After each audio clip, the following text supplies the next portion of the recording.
আসসালামু আলাইকুম। রায়কা আল হোসেন স্বাগত জানাচ্ছি এনটিভি সন্ধ্যার খবরে। ক্রাউন সিমেন্ট শিরোনাম দেখছিলেন, এবার চলুন পুরো খবরে। জাতীয় নির্বাচনে রোডম্যাপের খসড়া করে কমিশনে উপস্থাপন করা হয়েছে। অনুমোদন হলে এই সপ্তাহের মধ্যেই জানানো যাবে বলে জানিয়েছেন নির্বাচন কমিশনের সিনিয়র সচিব আক্তার আহমেদ। দুপুরে নির্বাচন কমিশনের সাংবাদিকদের এক প্রশ্নের জবাবে তিনি একথা জানান। সচিব বলেন, সীমানা পুনর্নির্ধারণে ৮২টি আসনের আপিল নিয়ে শুনানি ২৪ থেকে ২৭ আগস্ট পর্যন্ত হবে।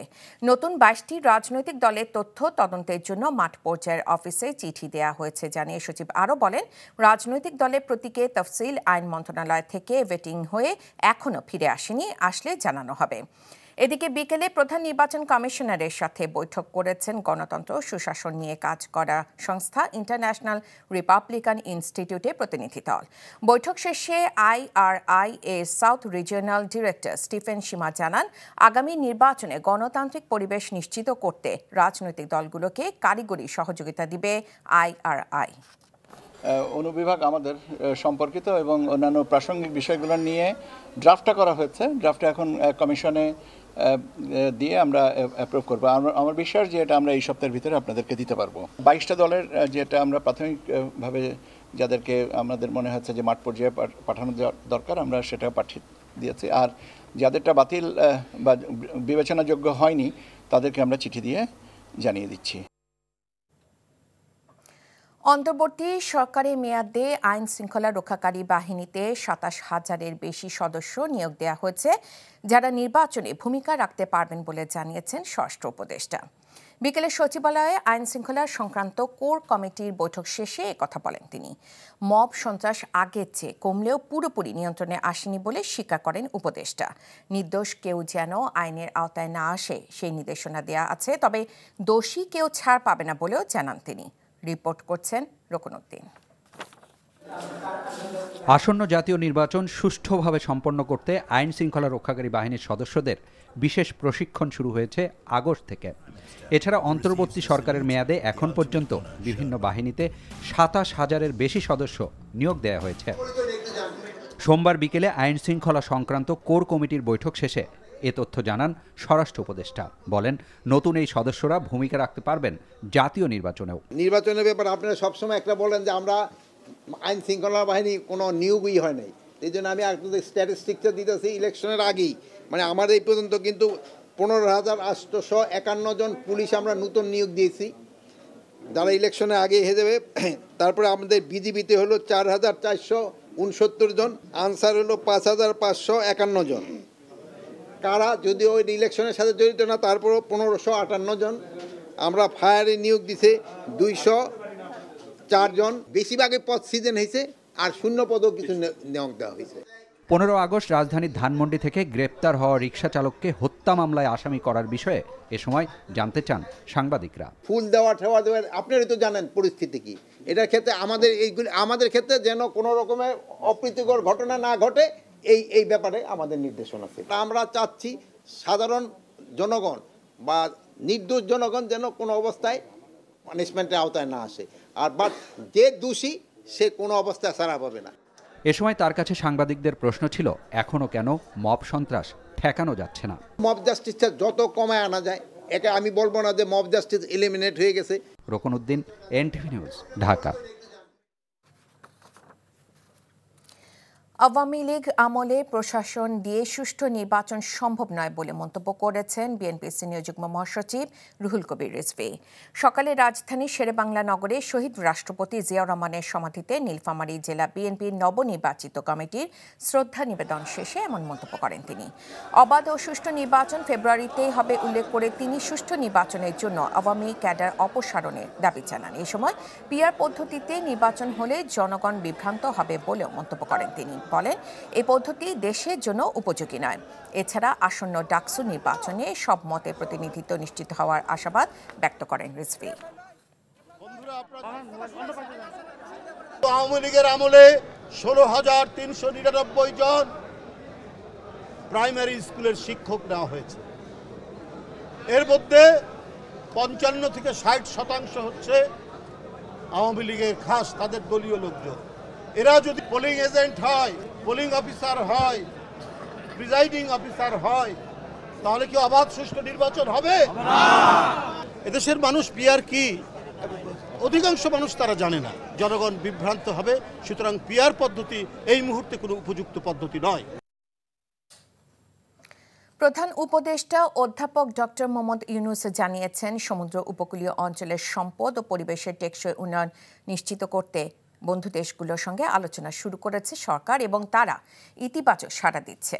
রাজধানী চীন মৈত্রী সম্মেলন কেন্দ্রে এক আলোচনায় তিনি একথা জানান। একই সঙ্গে প্রধান উপদেষ্টা বলেছেন, অপরিকল্পিত অবকাঠামো, নাব্যতা হ্রাস, জলবায়ু পরিবর্তনের ফলে মৎস্য উৎপাদনে বিরূপ প্রভাব পড়েছে। এসব ক্ষতিকর প্রভাব মোকাবেলায় সমন্বিত টেকসই কৌশল উদ্ভাবন করতে হবে বলেও জানান তিনি। আরও জানাচ্ছেন মুকসিমুল আহসান। বাংলাদেশের মানুষের দৈনন্দিন আমিষের ৬০% আসে মাছ থেকে। বর্তমানে মানুষের গড় মৎস্য গ্রহণের পরিমাণ ৬৭ গ্রাম। ১২ লক্ষ নারী সহ মোট ২ কোটি মানুষ প্রত্যক্ষ এবং পরোক্ষভাবে এই খাতের উপর নির্ভরশীল। দেশজ জিডিপিতে ২.৫৩% এবং কৃষিজ জিডিপিতে ২২.26% মৎস্য খাতের অবদান। এমন বাস্তবতায় অভয় আশ্রম গড়ে তুলি দেশি মাছে দেশ ভরি প্রতিপাদ্যে শুরু হয়েছে জাতীয় মৎস্য সপ্তাহ ২০২৫। মৎস্য সপ্তাহের উদ্বোধনী অনুষ্ঠানে বিভিন্ন ক্যাটাগরিতে মোট ১৬ ব্যক্তি এবং প্রতিষ্ঠানকে পদক প্রদান করেন প্রধান উপদেষ্টা অধ্যাপক ডক্টর মোহাম্মদ ইউনূস। মাছকে প্রকৃতির উপহার হিসেবে আখ্যা দিয়ে এ সময় প্রধান উপদেষ্টা বলেন, পরিবেশ নষ্ট করে পানি দূষণ সহ নানা কারণে অপার সম্ভাবনাময় এই খাত হুমকির সম্মুখীন। অপরিকল্পিত অবকাঠামো নির্মাণ, নদ নদী সহ সকল জলাশয়ের নাব্যতা হ্রাস, সর্বোপরি জলবায়ু পরিবর্তনের ফলে মৎস্য উৎপাদনে বিরূপ প্রভাব পড়ছে। এ সকল ক্ষতিকর প্রভাব মোকাবেলার সমন্বিত টেকসই উত্তরণের কৌশল উদ্ভাবন করতে হবে। একই সঙ্গে অধ্যাপক ইউনূস জানান, মাছ সহ সমুদ্র সম্পদকে কাজে লাগাতে পৃথিবীর অন্যান্য দেশগুলোর সঙ্গে আলোচনা চলছে। সমুদ্র উপকূলীয় অঞ্চলের সম্পদ ও পরিবেশের টেকসই ব্যবহার নিশ্চিত করতে আমরা আমাদের বন্ধু দেশগুলোর সঙ্গে আলোচনা করছি এবং তারা সাড়া দিচ্ছেন, যাতে করে আমরা এই সম্পদের স্বীকৃতি দিই এবং মানুষের কল্যাণে সেই সম্পদ ব্যবহার করার সুযোগ দিই। মৎস্য উৎপাদনের বিরূপ প্রভাব মোকাবিলায় প্রয়োজনীয় ব্যবস্থা নেওয়া সহ সম্ভাবনা খাতটিকে আরও বিকশিত করতে গবেষণার উপর জোর দেন প্রধান উপদেষ্টা। তবে এই খাতের ব্যাপক সম্ভাবনাকে কাজে লাগিয়ে। Muksimul Ahsan, NTV news, Dhaka. উৎসব মুখর পরিবেশে ঢাকা বিশ্ববিদ্যালয় কেন্দ্রীয় ছাত্র সংসদ ডাকসু ও হল সংসদের মনোনয়নপত্র সংগ্রহ করেছেন শিক্ষার্থীরা। এরই মধ্যে পূর্ণাঙ্গ প্যানেল ঘোষণা করেছে ইসলামী ছাত্র শিবির, ইসলামী আন্দোলন, বাম জোট সহ কয়েকটি ছাত্র সংগঠন। প্যানেল চূড়ান্ত না হলেও ভিপি, জিএস পদে ছাত্রদলের একাধিক নেতা মনোনয়নপত্র সংগ্রহ করেছেন। আর উৎসব মুখর পরিবেশে নির্বাচন অনুষ্ঠানের আশ্বাস দিচ্ছেন চিফ রিটার্নিং কর্মকর্তা। বিস্তারিত নূর হোসেনের রিপোর্টে। ডাকসু হল সংসদ নির্বাচনের মনোনয়নপত্র সংগ্রহের শেষ দিনে চিফ রিটার্নিং কর্মকর্তার কার্যালয় সিনেট ভবনে উৎসবের আমেজ তৈরি হয়। আনন্দমুখর পরিবেশে পূর্ণাঙ্গ প্যানেলে মনোনয়নপত্র সংগ্রহ করেছেন ইসলামী ছাত্র শিবির, ইসলামী ছাত্র আন্দোলন ও বাম জোটের প্রার্থীরা। বিশ্ববিদ্যালয়ে নিরাপত্তা জোরদার করার আহ্বান তাদের। আমরা যে প্যানেল করেছি এবং শিক্ষার্থীরা, আমাদের অন্যান্য যে বন্ধুপ্রতিম ছাত্র সংগঠন এবং ইন্ডিপেন্ডেন্ট অ্যাক্টিভিস্টরা যে প্যানেলগুলো করছে, সব মিলে আমাদের যে নির্বাচন হতে যাচ্ছে সেটি একটি প্রাণবন্ত নির্বাচন হতে যাচ্ছে ইনশাআল্লাহ। এবং শিক্ষার্থীদের যে আকাঙ্ক্ষা, জুলাইয়ের যে আকাঙ্ক্ষা, সে আকাঙ্ক্ষার আলোকে আমরা আমাদের ইস্তেহারগুলো খুব দ্রুত সময়ের মধ্যে আপনাদের সামনে পেশ করব। মুক্তিযুদ্ধের গৌরব এবং 24-এর যে সংগ্রাম, সেই সংগ্রাম এখনো শেষ হয়ে যায়নি। আমরা মনে করি আমাদের বিপ্লব এখনো চলমান। সেই বিপ্লবকে আরো বেশি শক্তিশালী করার জন্য আমি সবাইকে অনুরোধ করব আমাদের এই প্যানেলকে জয়যুক্ত করার জন্য। প্যানেল চূড়ান্ত না হলেও নির্বাচনে অংশ নিচ্ছে ছাত্রদল ও গণতান্ত্রিক ছাত্র সংসদ। ডাকসুর বিভিন্ন পদে সংগঠনগুলোর একাধিক নেতা মনোনয়নপত্র সংগ্রহ করেছেন। ডাকসু কোনো শুধুমাত্র ঢাকা বিশ্ববিদ্যালয় ম্যাটার নয়, ডাকসু নির্বাচন গোটা বাংলাদেশের ম্যাটার। সুতরাং এই ক্রুশাল মুভমেন্টকে লিড করার জন্য আমরা এগিয়ে এসেছি, ফ্রন্ট তুলেছি। আমার সংগঠন আমাকে যে জায়গায় দিবে আমি সেই জায়গায় সংগঠনকে লিড করব। বিশ্ববিদ্যালয়ের মাদার অফ অল প্রবলেম যে আবাসন সংকট, আমাদের ভিশন হচ্ছে 1 স্টুডেন্ট 1 বেড 1 টেবিল। আমরা সেটাকে নিয়ে কাজ করতে চাই। নির্বাচনে স্বতন্ত্রভাবে প্রার্থী হচ্ছেন শতাধিক শিক্ষার্থী। ভিপি পদে স্বতন্ত্র প্রার্থী হয়েছেন বৈষম্য বিরোধী ছাত্র আন্দোলনের সাবেক মুখপাত্র উমামা ফাতেমা। বেশ কিছু প্রার্থীর আচরণবিধি লঙ্ঘনের অভিযোগ করেন তিনি। শুধুমাত্র নামের কারণে না বা পরিচিতির কারণে না, যাদের কাজ আছে, যোগ্যতা আছে এবং অভিজ্ঞতা আছে, ডিল করার মতো ক্যাপাসিটি আছে, সেরকম শিক্ষার্থীদেরকে দিয়ে আমরা আমাদের সম্পাদক প্যানেল এবং সদস্য প্যানেল এইটি সাজিয়েছি এবং আগামীকালকে আমাদের পূর্ণাঙ্গ প্যানেলের যে পূর্ণাঙ্গ বিবরণী সেটা আমরা আপনাদের সামনে একটি ব্রিফিংয়ের মধ্য দিয়ে উপস্থাপন করব। এবারের ডাকসু নির্বাচনের ২৮ পদে ৫ শতাধিক শিক্ষার্থী প্রতিদ্বন্দ্বিতা করছেন। সবার জন্যই সমান সুযোগ নিশ্চিতের আশ্বাস চিফ রিটার্নিং কর্মকর্তার। ১২ তারিখ থেকে ১৮ তারিখ পর্যন্ত মোট ৫৬৫টি মনোনয়নপত্র ডাকসু থেকে সংগ্রহ করেছে ছাত্রছাত্রীরা। সকল হল মিলে ১২২৬টি মনোনয়নপত্র সংগ্রহ করেছে ছাত্রছাত্রীরা। এছাড়া 18টি হল সংসদে ১,০০০-এর বেশি শিক্ষার্থী মনোনয়নপত্র সংগ্রহ করেছেন। নূর হোসেন, এনটিভি নিউজ, ঢাকা।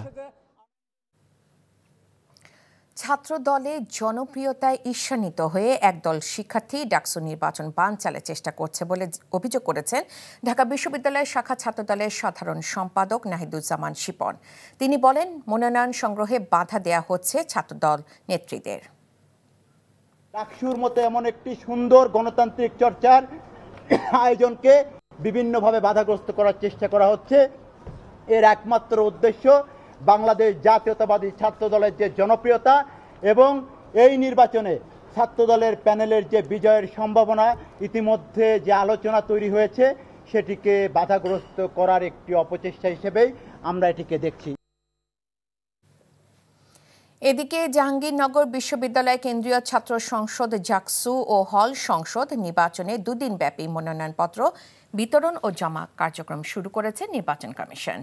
সকাল ৯টা থেকে বিকেল ৪টা পর্যন্ত চলে এ কার্যক্রম। আগামীকাল একই সময় মনোনয়নপত্র বিতরণের পাশাপাশি জমা দেওয়া যাবে।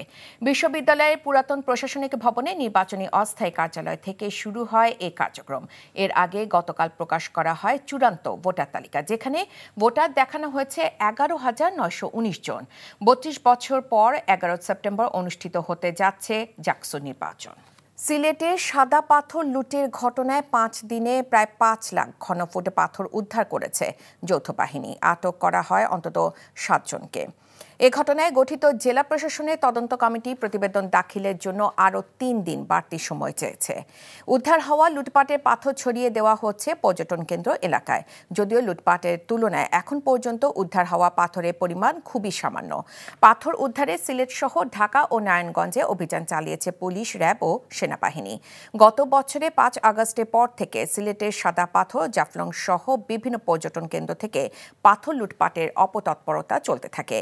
প্রভাবশালী রাজনীতিক, ব্যবসায়ী, পুলিশ, বিজিবি ও প্রশাসনের কর্মকর্তাদের বিরুদ্ধে অভিযোগ ওঠে এই পরিবেশ বিধ্বংসী কার্যকলাপে। গত 2 সপ্তাহে মাটি খুঁড়ে নজিরবিহীন লুটপাটের ঘটনায় ব্যবসা গ্রহণে বাধ্য হয় জেলা প্রশাসন। খনিজ সম্পদ অধিদপ্তরের মামলায় আসামি করা হয়েছে প্রায় ১,৫০০ অজ্ঞাত ব্যক্তিকে। সরকারি কাজে বাধা ও বেআইনি সমাবেশের অভিযোগে ২০১৭ সালে পল্টন থানার নাশকতার মামলায় সাজাপ্রাপ্ত জাতীয়তাবাদী কৃষক দলের সাধারণ সম্পাদক শহীদুল ইসলাম বাবুলকে কারাগারে পাঠানোর আদেশ দিয়েছে আদালত। সকালে শহীদুল ইসলাম বাবুল মামলাটিতে আপিলের শর্তে আদালতে আত্মসমর্পণ করে জামিন চান। শুনানি শেষে ঢাকা মেট্রোপলিটন ম্যাজিস্ট্রেট মোহাম্মদ সাইফুজ্জামান আদালত তার জামিন নামঞ্জুর করে কারাগারে পাঠানোর আদেশ দেন।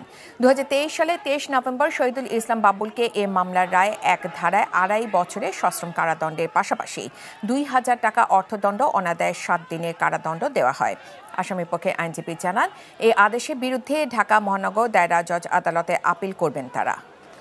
বিমান বাংলাদেশ এয়ারলাইন্সের ইতিহাসে সর্বোচ্চ ৯৩৭ কোটি টাকা মুনাফা অর্জিত হয়েছে ২০২৪-২৫ অর্থবছরে।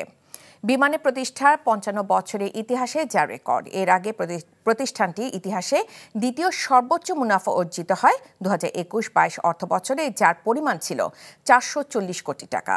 ২০২৪-২৫ অর্থবছরে বিমান বাংলাদেশ এয়ারলাইন্স ১১,৬৩১ কোটি টাকা আয় করেছে। প্রতিষ্ঠানটি থেকে পাঠানো এক প্রেস বিজ্ঞপ্তিতে আজ এ তথ্য জানানো হয়। বিমানের বহরে বর্তমানে 19টি নিজস্ব মালিকানাধীন উড়োজাহাজ রয়েছে। এর মধ্যে রয়েছে 6টি বোয়িং 787 মডেলের ড্রিমলাইনার।